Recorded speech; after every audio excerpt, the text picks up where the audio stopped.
नमस्ते बच्चों, मैं Pinky Gandhi from Dayal public school. आज की कक्षा में हम करेंगे पाठ 12 काल, जो कि हिंदी व्याकरण का है। जैसे कि इसको हम इंग्लिश में जानते हैं टेंस के नाम से। तो टेंस में हम देखेंगे कि काल की परिभाषा क्या होती है और ये कितने प्रकार के होते हैं। सबसे पहले हमें यहाँ पे बातचीत दिखा रखी है अक्षय और दीपशिखा की। अक्षय कह रहा है कि माँ मुझे भूख लगी है, अल्प विराम लगाएंगे, जल्दी नाश्ता दो, पूर्ण विराम।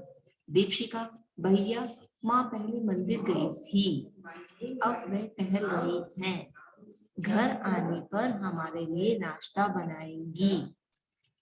पता चल रहा है ना कि वाक्यों में कैसे कैसे वाक्य बदल रहे हैं काल के अनुसार। इन वाक्यों को आप ध्यान पूर्वक पढ़कर देखेंगे कि इनमें एक कार्य जो है हो चुका है और एक हो रहा है और एक कार्य होगा। जैसे हमने ऊपर बता रखा है, जैसे माँ मंदिर गई थी, ये क्रिया तो क्या हो चुकी है, यानी कि मम्मी जाके आ चुकी है। माँ टहल रही है, ये काम क्या हो रहा है, ठीक है, ये क्रिया हो रही है। माँ नाश्ता बनाएगी, तो ये क्या है, क्रिया होगी, आगे आने वाले टाइम में होगी, है ना। क्रिया के होने का समय ही क्या कहलाता है, काल कहलाता है। जिस भी समय क्रिया हो रही है वो क्या कहलाएगा, काल कहलाएगा। क्रिया 3 रूपों में होती है। पहला, जब कोई कार्य हो चुका हो। दूसरा, जब कोई कार्य हो रहा हो। तीसरा, जब कोई कार्य होना हो। ठीक है, काल में क्या होता है, जो क्रिया होती है, कोई भी काम होता है वो 3 रूपों में होता है। कौन कौन से रूपों में, या तो कार्य हो चुका हो, पहले भी हमने काम कर लिया, या फिर कोई कार्य हो रहा हो, और तीसरा जब कोई कार्य होने वाला हो। समझ में आ रहा है ना कि काल में क्या होता है, क्रिया, यानी कि कोई भी काम हम 3 रूपों में करते हैं, या तो वो हम कर चुके होते हैं, या कर रहे होते हैं, या आने वाले समय में हमें उस काम को करना होता है। ठीक है, आगे देखो काल की परिभाषा क्या है। क्रिया के होने के समय को क्या कहते हैं, काल कहते हैं। क्या कहते हैं, क्रिया के होने के समय को काल कहते हैं। काल को 3 रूपों में विभाजित किया गया है। किस किस रूप में विभाजित किया गया है, भूतकाल यानी कि पास्ट टेंस, वर्तमान काल यानी कि प्रेजेंट टेंस, भविष्य काल यानी कि फ्यूचर टेंस। अब हम इसकी परिभाषा देखते हैं। सबसे पहले भूतकाल। भूतकाल में जब क्रिया हो चुकी होती है तो उसे क्या कहते हैं, भूतकाल कहते हैं। जब भी कोई काम हम कर चुके होते हैं तो उसे भूतकाल कहते हैं। जैसे गाड़ी जा चुकी है, यहाँ पे हमें एक व्यक्ति दिखाई दे रहा है जो भाग रहा है ट्रेन के पीछे, उसकी गाड़ी निकल चुकी है, तो ये काम क्या है, हो चुका है, गाड़ी जा चुकी है। मैंने खाना खा लिया है, तो ये भी किसका वाक्य है, भूतकाल का, यानी कि ये काम हो चुका है, मैंने खाना खा लिया। कंप्लीट से मतलब है कि ये काम पूरा हो चुका है। इन दोनों चित्रों में क्रियाएं जो है हो चुकी है और बीते हुए समय का बोध हो रहा है। तो हमें क्या पता चल रहा है इससे, कि ये काम हो चुका है। अर्थात क्रिया के जिस रूप से यह ज्ञात हो कि कार्य हो चुका है तो उसे क्या कहते हैं, भूतकाल कहते हैं।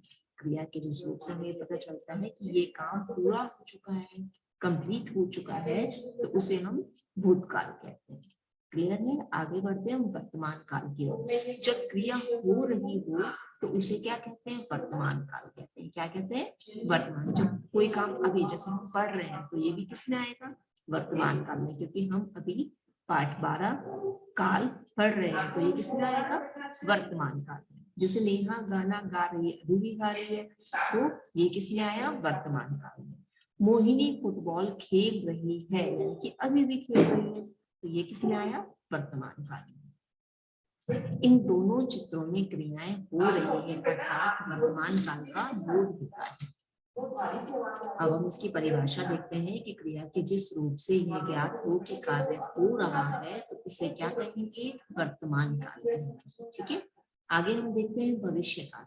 जब वाक्य से यह पता चले कि क्रिया अभी की जाएगी, अर्थात कार्य होगा, तो उसे क्या कहेंगे, भविष्य काल। ठीक है, जब वाक्य से यह पता चले कि क्रिया अभी की जाएगी, अर्थात कार्य होगा, आने वाले समय में होगा, तो उसे भविष्य काल। क्लियर है, भूतकाल में काम हो चुका था, वर्तमान काल में क्या पता चलता है हमें कि क्रिया के जिस रूप से ज्ञात होता है कार्य अभी हो रहा है, उसे वर्तमान काल कहेंगे। भविष्य में आने वाले समय में होगा वो काम, तो उसे भविष्य काल कहेंगे। देखो जैसे उदाहरण बता रखा है कि आज तो मैं फिल्म देखने जाऊंगा, तो ये किस में आएगा? भविष्य काल में जाऊंगा। और भी क्या इसकी निशानी है कि जैसे गा गे गी लगता है लास्ट में, तो वो भविष्य काल में आता है। जैसे आज भोजन स्वादिष्ट होगा, गा आया लास्ट में और पता चल रहा है कि आने वाले समय की बात की जा रही है, तो ये क्या हो गया? भविष्य काल में गया।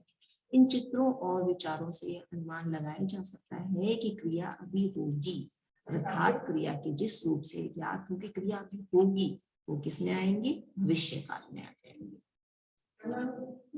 आगे बढ़ते हैं इसकी बुक एक्सरसाइज की ओर। बुक एक्सरसाइज में हम देखेंगे सबसे पहला क्वेश्चन है हमारे पास, निम्न वाक्यों में प्रयुक्त क्रिया के काल को रेखांकित कर उसका भेद बताना है। पिताजी ने खाना खा लिया है, लिया है आप यहाँ पे अंडरलाइन करोगे तो ये क्या हो जाएगा? भूतकाल हो जाएगा। ये काम यहाँ पे पूरा हो चुका है, तो किसमें आएगा? ये भूतकाल में आएगा। कल हम विद्यालय की ओर से प्रदर्शनी देखने जाएंगे, कागेगी भविष्यकाल, ठीक है, जाएंगे, तो ये किसमें आएगा? भविष्यकाल में। हम छुट्टियों में तीर्थ यात्रा पर गए थे यानी कि भूतकाल, काम हो चुका है, खाते थी लगा है यानी कि भूतकाल। नृत्य प्रतियोगिता में मुझे पुरस्कार मिला यानी कि ये काम पूरा हो चुका है, तो किसमें आया है? ये भूतकाल में। माँ आज अनेक पकवान बनाएगी, गागेगी यानी कि भविष्य काल, ठीक है। आगे बढ़ते हैं हम प्रश्न 2 की ओर। निम्न वाक्यों को सभी कालों में लिखिए। हमें यहाँ पे सभी कालों में वाक्य लिखने हैं। जैसे सबसे पहले हमने देखा है भूतकाल, फिर देखा है वर्तमान काल और फिर देखा है भविष्य काल। तो हमें एक वाक्य दे दिया, उसके अनुसार ही हमें वाक्य लिखना है। जैसे हमें यहाँ पे वाक्य लिखा है मैंने मैच खेला था, ये वाक्य दे रखा है, तो हमें 2 वाक्य और बनाने हैं यहाँ पे भूतकाल के हिसाब से। तो हमने भूतकाल में यहाँ पे हमने वाक्य लिखा मैंने आम खाया, तो आम खाने का काम क्रिया यहाँ पे ये पूरी हो चुकी है, तो किसमें आया? ये भूतकाल। और वाक्य हम लिखेंगे माधुरी ने ताजमहल देखा था, ये भी किसमें आ गया? भूतकाल।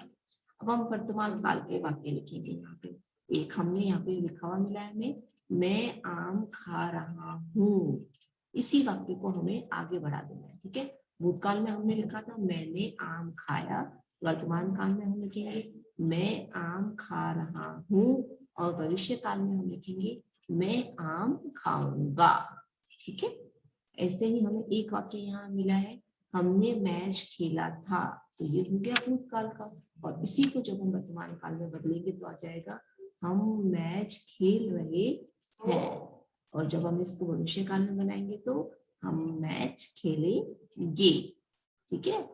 आगे हमें देखो एक वाक्य यहाँ दे रखा है माधुरी ताजमहल देखेगी, ये तो भविष्य काल का था, इसी के अनुसार हमें बनाना है भूतकाल और वर्तमान काल। तो भूतकाल से हम बनाएंगे माधुरी ने ताजमहल देखा था, और वर्तमान काल में हम बनाएंगे माधुरी ताजमहल देख रही है, ठीक है।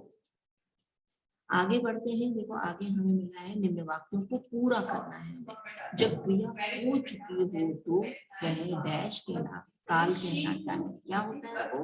भूतकाल। जब क्रिया हो चुकी होती है, पूरी हो चुकी होती है, तो उसको हम बोलते हैं भूतकाल। आगे जब क्रिया हो रही हो तो वो कहलाते हैं, क्या कहलाते हैं? वर्तमान काल। जब क्रिया हो रही होती है तो उसको हम बोलते हैं वर्तमान। अगला प्रश्न है सही विकल्पों का चयन कर उन पर हमें टिक का निशान लगाना है। जो हमें सही लग रहा है उस पर हम सही का निशान लगा देंगे। जैसे काल कहते हैं, किसे कहते हैं? यहाँ पे हमें परिभाषा पे टिक लगाना है, जो सही परिभाषा है। क्रिया के करने या होने के समय को क्या कहते हैं? काल कहते हैं। ये एकदम सही परिभाषा है, इस पे हमने टिक लगाया। काल के भेद होते हैं, कितने होते हैं? 2, 3, 4, तो 3 भेद होते हैं। 3 पे हमने सही का टिक लगाया। वर्तमान काल में क्या आता है? कार्य चल रहा होता है, या कार्य हो चुका होता है, या कार्य होने वाला होता है। तो कौन सा सही है? कार्य चल रहा होता है, तो ये सही। अगला है सभा हो रही होगी, होगी तो किसमें आएगा? भूतकाल में, भविष्य काल में, या वर्तमान काल में? सभा हो रही होगी तो ये आएगा वर्तमान काल।